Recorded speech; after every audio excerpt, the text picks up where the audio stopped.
Hello everybody and welcome back to another video here today on RJ's Trains. Today is the day after York. I just got back to my apartment here in Washington, D.C. with a whole load of train goodies, and let's take some time to unbox them. So let's dive into it.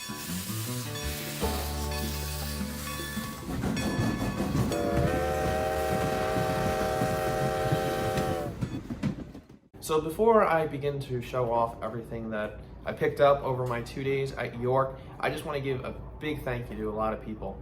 So the first is to all the subscribers at the show who came up to me and just said hello, told me they loved the channel. All of you guys were extremely nice and it really means a lot. The second is to Chris RBP for helping me get to the show. We were able to carpool and it's just great chatting. And we also filmed a video together that's currently up on his channel on my Weaver Tennessean. So there's a link to that popping up in the top right hand corner, so make sure to go check that out. It's a great video and you can see some new brass engines that he picked up. Second is to Chris Trains and Things for having myself along with some other train buddies over to run some trains on his layout Friday night. You'll see some clips of that in this video when I talk about stuff that I picked up, but I know there are a couple other guys who are there, Audimus and Matty C Trains. They're putting together vlogs on the whole weekend, so make sure to go check out their videos. And the last group of people who I want to thank are all the guys who got together at Chris's house on Friday night. A lot of us, we've been talking for months now, and it was great to finally all meet up in person. So especially to those Chicago guys who came out. That's a long drive. I really appreciate them making the trip and us all hanging out. Well, I've been blabbering for long enough, so let's dive into what I got at York. So before we get into everything that I picked up at York, there were actually a couple things I purchased before York, and I finally met up with the guys at the show and they were able to give it to me just to save some money on shipping. So the first is something out of the ordinary for me, and it's a Lionel MPC boxcar. It's this Prince Albert smoking tobacco boxcar made in 1978 by Lionel. Now my girlfriend Nicole, her family owns a bait and tackle antique shop in Charleston, Tennessee. And I feel like every antique shop has at least one Prince Albert tobacco smoking tin can. So it's something that she really liked, so I made sure to pick it up and it'll be in the collection. So the next several items are actually a little bit larger than those MPC boxcars, and it's Lionel auto racks. It isn't just this one. As you can probably tell by the thumbnail, I actually picked up 7 Lionel auto racks, 2 from my buddy Zach, you know him as Joker's Trains here on YouTube and on Instagram, and 5 more from a friend of JD Stucks. And I picked up all 7 at the show. I've got 1 at home and 2 Atlas ones on order, so I have 10 scale auto racks, and I blame fully JD Stucks for getting me hooked on these. So in this video, I'm going to be talking a lot about the different halls within the York Train Show.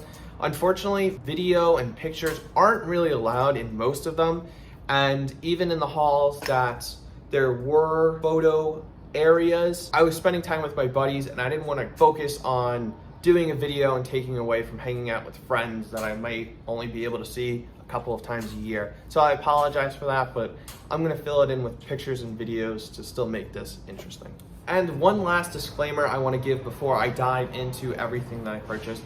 My motto going forward in collecting is quality over quantity.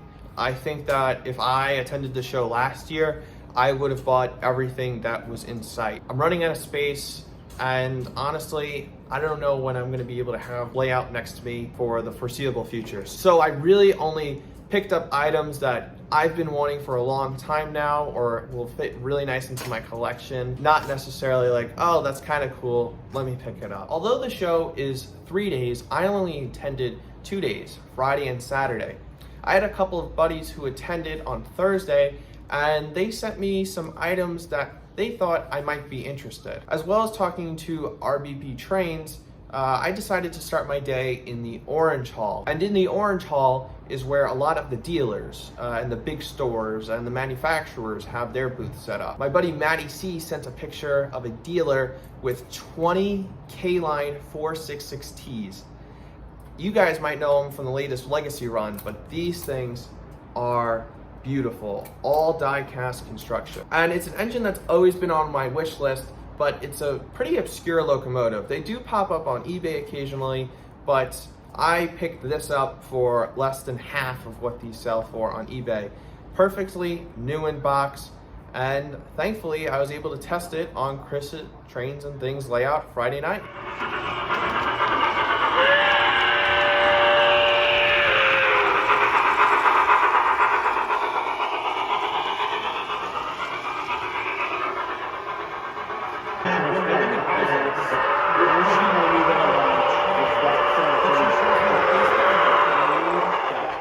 So within 5 minutes, I already spent a good chunk of my York budget, but it was well worth it because this was the engine that I really wanted, and it's obscure, and I got it for a good price. Now, while a lot of guys at the show like the hauls, like the blue and the silver, the red and the white, where people set up from their personal collections and sell a lot of used trains, I spent a lot of my time in the Orange Hall talking with the different stores and dealers and manufacturers, and that's just my personal taste. That's where I found a lot of the stuff that I like. There are guys out there who wanted to sort through thousands of tables of trains to find that one piece, but I was much more content staying in that Orange Hall with a couple of friends and going through all of the new stuff. So the next thing I picked up was, again, something that one of my buddies gave me a heads up about because it's an item that I've been looking for, and that is an MTH King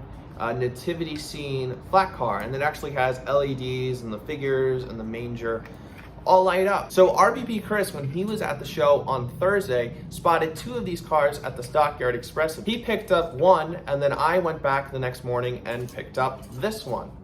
And it's a really neat car. They're actually pretty hard to find nowadays. I haven't seen any of them up on eBay, and it seems like a lot of the stores have sold out of them.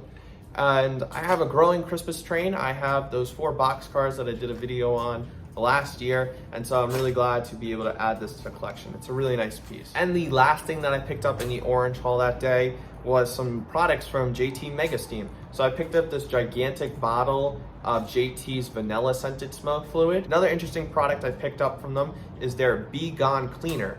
So you spray this onto your locomotive. It's safe on the metal, plastic, paint, whatever you can think of, and it gets rid of the smoke stains from the residue left by the smoke fluid after the smoke lands back on your engine.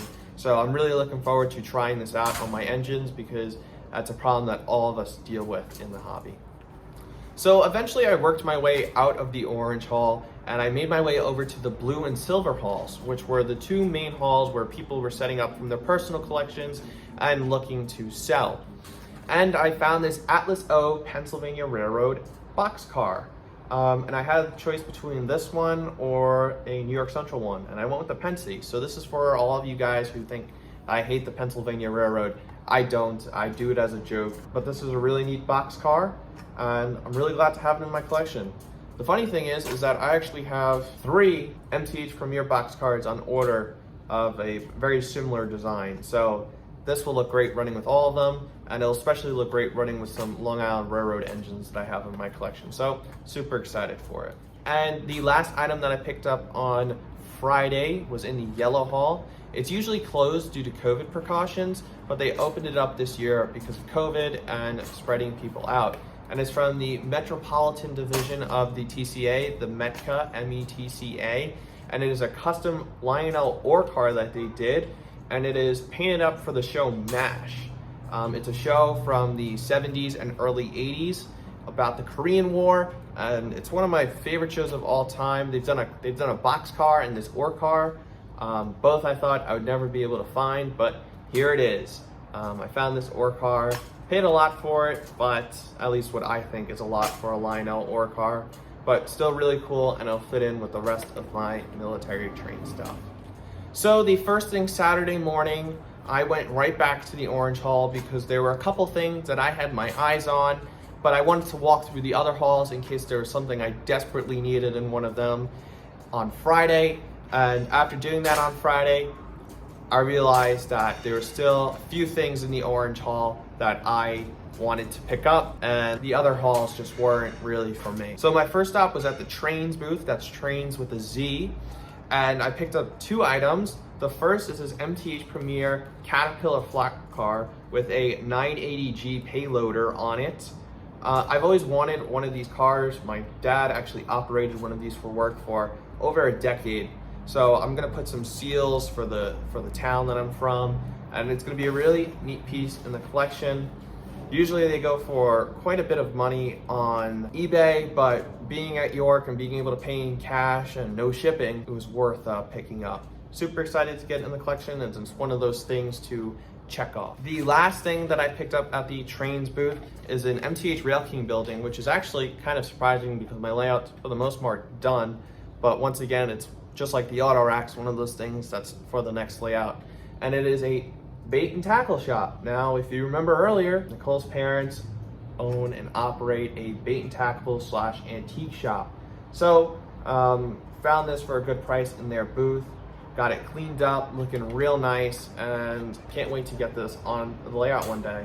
We're gonna do some custom decorating to it to make it look a little bit more country, but super excited to get this in the collection.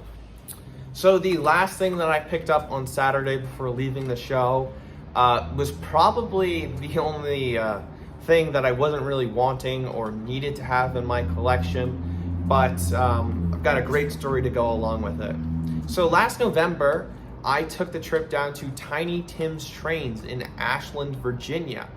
You might have seen the video that I did on it on my channel way back when, but it's a really good video, and we checked out their train store.